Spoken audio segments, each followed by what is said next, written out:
premier jour de la semaine, les femmes se rendirent au tombeau en apportant les huiles parfumées qu'elles avaient préparées. Elles découvrirent que la pierre fermant l'entrée du tombeau avait été roulée de côté. Elles entrèrent, mais ne trouvèrent pas le corps du Seigneur Jésus. Elles ne savaient qu'en penser lorsque deux hommes aux vêtements brillants leur apparurent. Comme elles étaient saisies de crainte et tenaient leur visage baissé vers la terre, ils leur dirent « Pourquoi cherchez-vous parmi les morts celui qui est vivant ? Il n'est pas ici, mais il est ressuscité. Rappelez-vous ce qu'il vous a dit lorsqu'il était encore en Galilée ?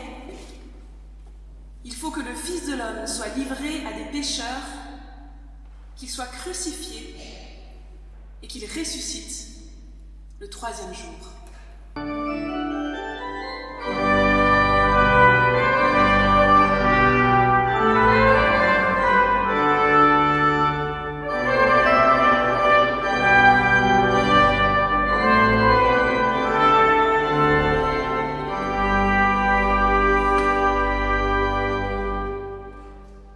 Dieu trois fois saint, Père, Fils et Saint-Esprit, tu as vaincu la mort et tu nous donnes la vie.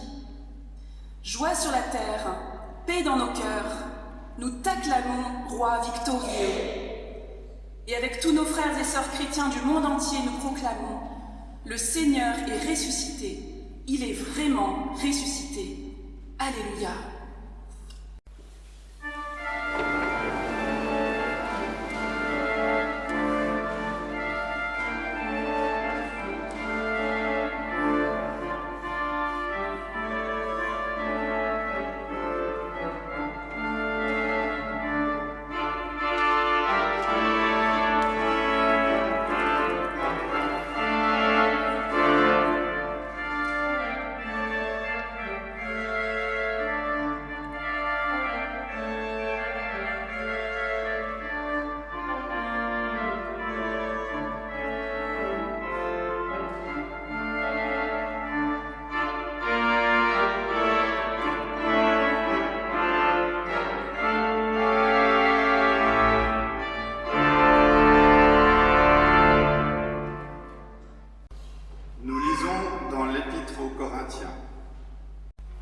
Je vais vous révéler le projet de salut de Dieu.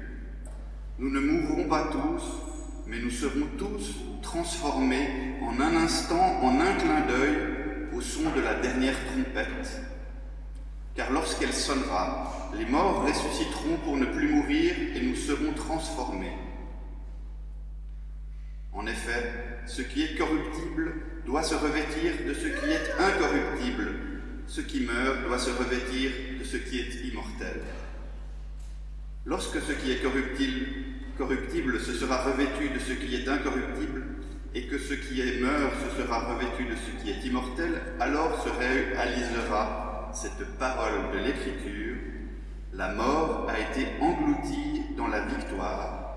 Mort, où est ta victoire? Mort, où est ton aiguillon?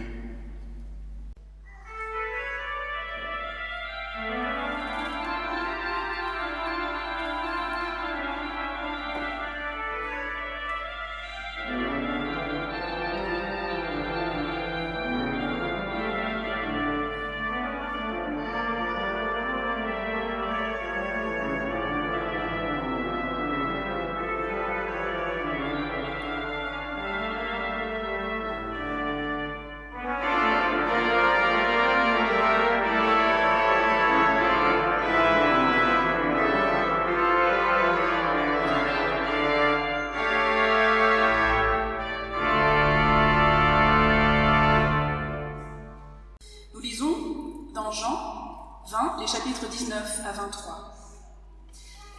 Le soir de ce même dimanche, les disciples étaient réunis dans une maison. Ils en avaient fermé les portes à clé, car ils craignaient les autorités juives. Jésus vint et, debout au milieu d'eux, il leur dit : « La paix soit avec vous. » Après ces mots, il leur montra ses mains et son côté. Les disciples furent remplis de joie en voyant le Seigneur. Jésus répéta, « La paix soit avec vous. Comme le Père m'a envoyé, moi aussi je vous envoie. »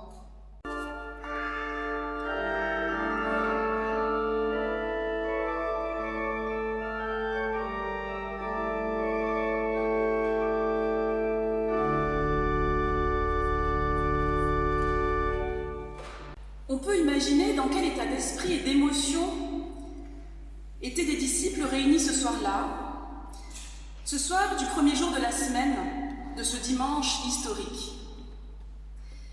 Jésus était mort, d'une mort indigne. C'était même l'un d'eux qui l'avait trahi. Les autres n'étaient pas vraiment meilleurs. L'un l'avait renié, les autres avaient été lâches. Il l'avait laissé mourir seul. Et maintenant, il risquait de subir le même sort que lui. Alors ils se sont enfermés entre 4 murs, la porte verrouillée à clé. Et ce soir-là se mêlait certainement en eux la peur, en fait la peur ultime de la mort, la honte, les regrets, la tristesse, l'incompréhension, bref, la communauté réunie en ce jour de la résurrection ressemblait à un tas de débris, à un champ de ruines. Et voilà que Jésus vient et se tient au milieu d'eux. Il vient le plus naturellement du monde, sans qu'on sache vraiment par où il est rentré. Il a traversé les murs et se tient au milieu, debout.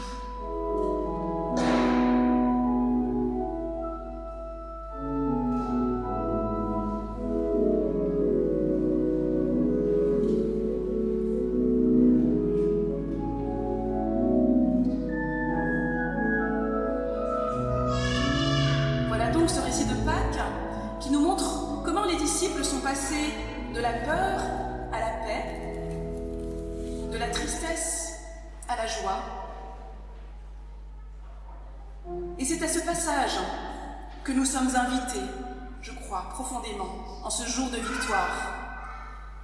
Car souvenons-nous que la fête juive de la Pâque, Pessah, commémore le passage par excellence.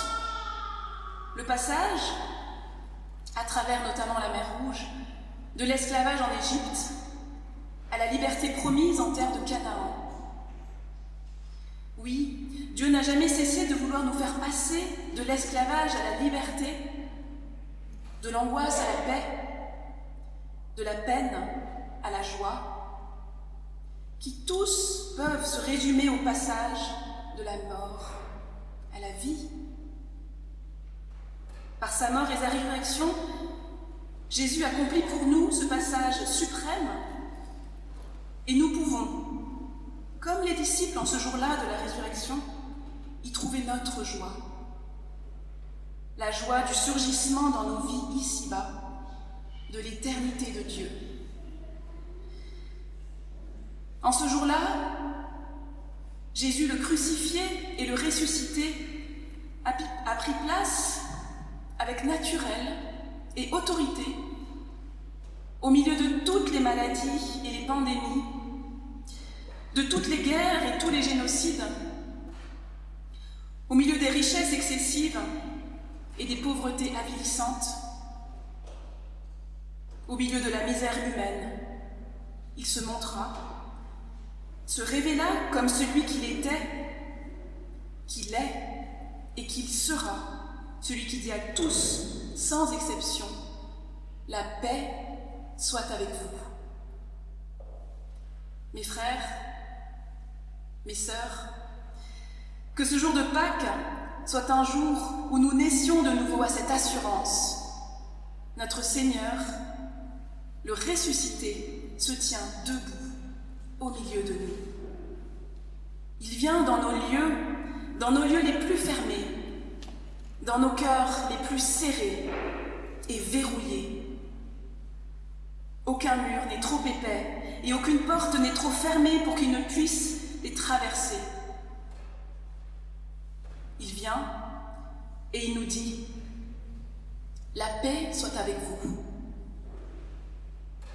Christ, notre paix, notre joie est ressuscité. Notre Rédempteur est vivant. Alléluia. Amen.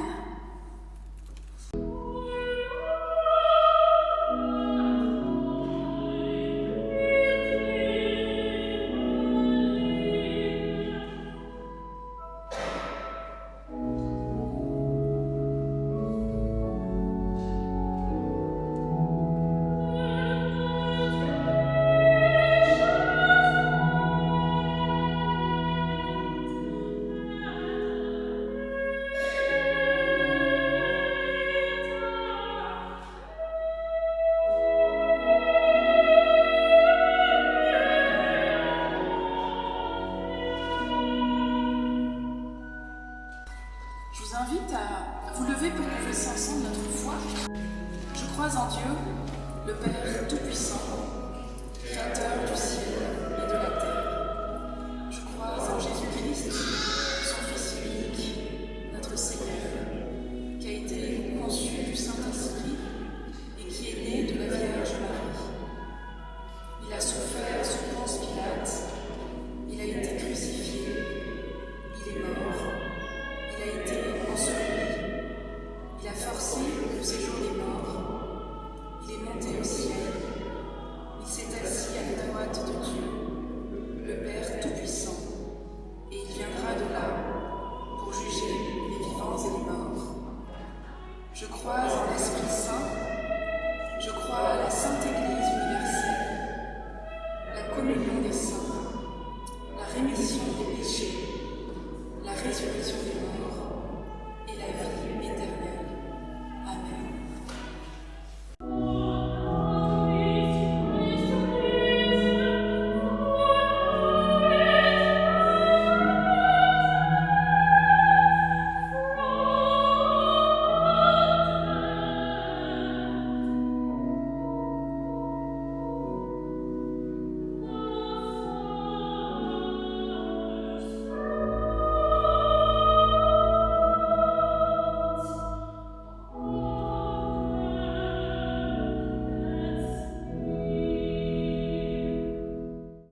La paix soit avec vous, nous dit le Seigneur, le ressuscité qui se tient debout au milieu de nous jusqu'à la fin du monde. Allez dans cette joie et cette espérance. Amen.